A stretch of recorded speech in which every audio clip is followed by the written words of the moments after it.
আসসালামু আলাইকুম। সুলতানা সিয়ামি কিচেন আপনাদের সবাইকে স্বাগতম জানাচ্ছি। আমি সুলতানা। আশা করি সবাই ভালো আছেন। নিয়ে এসেছি আপনাদের জন্য নতুন আরেকটি রেসিপি। আজকে আমি আপনাদেরকে দেখাবো কাঁচা টমেটো ভাজি রেসিপি। কাঁচা টমেটো ভাজিতে কিন্তু প্রচুর পরিমাণে ভিটামিন সি আছে। কাঁচা টমেটোতে যে পরিমাণে ভিটামিন সি আছে তা আমরা অন্যান্য অনেক সবজিতে কিন্তু নেই। তাই এই ভিটামিন সি সমৃদ্ধ এই কাঁচা টমেটো আমাদের সবার শরীরের জন্য খুবই উপকারী একটি খাবার। চলুন কথা না বাড়িয়ে আমি কিভাবে এই ভাজিটা করি সেই রেসিপিতে চলে যাচ্ছি।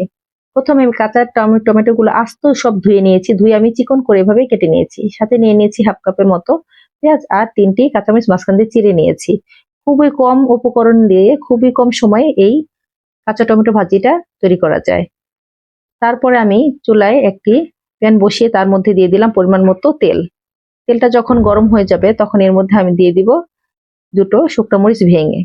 এই শুকনা মরিচের কারণে কিন্তু এই ভাজিটা খেতে অনেক দারুণ স্বাদের হয়, কারণ শুকনা মরিচের যে ফ্লেভারটা এই বাগারে যদি আমরা প্রথমে এটা দিই তাহলে ফ্লেভারটা বেশ ভালো আসে।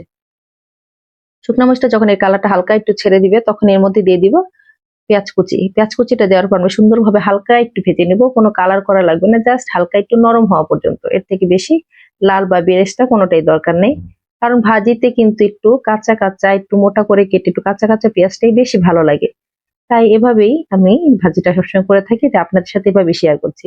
যখন হালকা একটু নরম হয়ে আসবে তখনই আমি এর মধ্যে দিয়ে দিব আগে থেকে কেটে রাখা টমেটোটা। দেখেন টমেটোটা কিন্তু আমি সুন্দর করে একবার পাতলা করে কেটে নিয়েছি। এই ভাজিটা করতে কিন্তু খুব বেশি সময় লাগে না, খুব অল্প সময়ের মধ্যে ঝটপট ভাজিটা হয়ে যায়, আর খেতেও কিন্তু দারুণ হয়। দেখেছেন কালারটা কত সুন্দর লাগছে। এখন আমি টমেটো ভাজিতে আমি হালকা একটু হলুদ দিব, খুব বেশি না, খুবই কম, খুবই সামান্য পরিমাণে একটু হলুদ দিব। এটা আমার আম্মুকে আমি সবসময় দেখেছি টমেটো ভাজি করলে হালকা একটু হলুদ দেয়, এই জন্য আমি একটু হালকা একটু হলুদ দিলাম। এটা খেতেও কিন্তু ভালো হয়, খারাপ লাগে না। আর এটা যদি আপনি এমনি হলুদ ছাড়া করেন তাতেও সমস্যা নেই, হলুদ না দিলেও কিন্তু কালারটা একটু অন্যরকম হয়ে যায়। তাই আমি হালকা একটু হলুদ দিলাম। এটা কিন্তু কালারটা খুব বেশি চেঞ্জ হয়নি, দেখলেই বুঝতে পারবেন খুবই ভালোই হয়েছিল দেখতে। রেসিপিটি যদি ভালো লাগে অবশ্যই আমার চ্যানেলকে লাইক কমেন্ট শেয়ার এবং সাবস্ক্রাইব করে পাশে থাকবেন।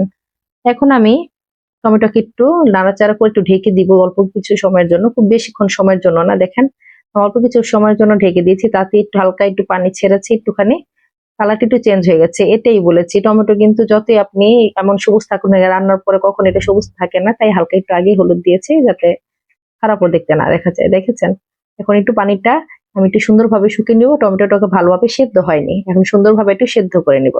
আমি কিন্তু এখানে লবণ দিয়েছি, কিন্তু লবণটা আমার স্কিপ হয়ে গেছে। আপনারা কিন্তু লবণটা দিয়ে দিবেন আগেই, তাহলে ভালো হয়। এখন দ্বিতীয়বার যখন ঢাকনা খুললাম তখন আমি দেখলাম প্রায় পানিটা একবারে শুকিয়ে এসেছে। এখন এর মধ্যে দিয়ে দিব কয়েকটি কাঁচামরিচ। কাঁচামরিচটা আমি সুন্দরভাবে দিয়ে একটু নেড়ে চেড়ে দিব।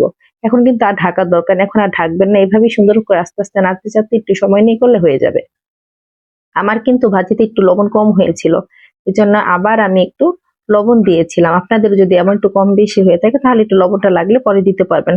যেহেতু টমেটো ভাজিটা একটু টক হয় তাহলে একটু লবণটা একটু লাগতে পারে, এজন্য আমি দ্বিতীয়বার একটু দিয়েছি। আপনাদের এমন একটু কম হলে আপনারা দিতে পারেন। লবণটা দেওয়ার পর আমি সুন্দরভাবে ভাজিটাকে নেড়ে চেড়ে সুন্দরভাবে মিশিয়ে দিব। আমার টমেটো ভাজিটা কিন্তু সুন্দরভাবে হয়ে গেছে, একবার সুন্দরভাবে সেদ্ধ হয়ে গেছে। দেখেন আমি যখন এগুলো তখন দেখলাম হয়ে গেছে। এখন আমি নামিয়ে ফেলবো। তাই নামিয়ে ফেলার আগে আমি অল্প কিছু ধনেপাতা দিব এটার মধ্যে কুচি করে। ধনেপাতা দেওয়ার পরে কাঁচা যে টমেটোটা, এই টমেটো ভাজির ফ্লেভারটা এত সুন্দর হয়, খেতে কিন্তু দারুণ লাগে। আপনারা অবশ্যই সবাই ট্রাই করবেন বাসায় ভাজিটা খাওয়ার, খুবই মজাদার এবং খুবই অল্প সময় ভাজিটা তৈরি হয়ে যায়। রেসিপিটি যদি ভালো লাগে আপনারা কিন্তু অবশ্যই শেয়ার করতে ভুলবেন না, লাইক কমেন্ট অবশ্যই করবেন। দেখেছেন কত সুন্দরভাবে কত সহজেই আমার ভাজিটা হয়ে গেল।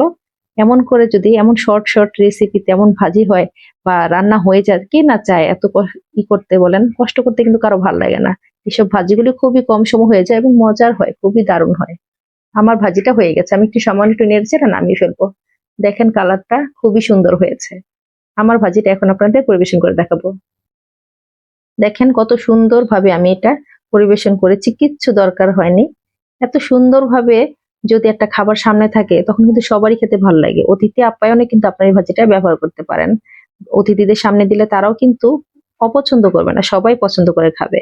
আমাদের বাসাতে সবাই এই ভাজিটা খুবই পছন্দ করে। গরম গরম ভাতের সাথে এই ভাজি খেতে কি যে মজা!